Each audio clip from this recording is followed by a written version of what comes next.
আমরা মনে করি ফেব্রুয়ারিতে জাতীয় নির্বাচন এবং গণভোট হোক। আমরাও চাই নির্ধারিত সময়ে নির্বাচন অনুষ্ঠিত হোক।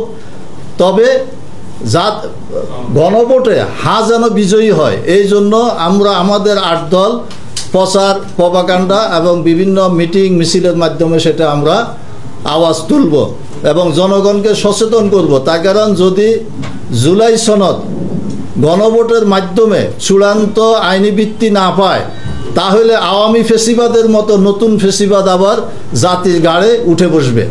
এই জন্য আমাদের 8 দলের সিদ্ধান্ত হলো যে আমরা এই গণভোটে যেন বিজয়ী হয়, এই জন্য আমরা প্রচারণা চালাবো। আপনারা জানেন আমাদের গত শীর্ষ বৈঠকে সিদ্ধান্ত হয়েছিল যে আমরা আন্দোলনের মধ্যে আছি, আন্দোলনে আমরা থাকব এবং এই আন্দোলনের অংশ হিসাবে আগামী 30শে নভেম্বর হইতে 6 ডিসেম্বর পর্যন্ত ঢাকা ব্যতীত 7 বিভাগীয় শহরে 8 দলের উদ্যোগে সমাবেশের আয়োজন করা হবে। উক্ত সমাবেশে 8 দলের শীর্ষ নেতৃবৃন্দ বক্তব্য রাখবেন, জাতিকে সচেতন করবেন এবং আগামী দিনে দুর্নীতিমুক্ত এবং দখলবাজ মুক্ত সরকার যেন গঠন হয় সেই ব্যাপারে উৎসাহিত করবেন।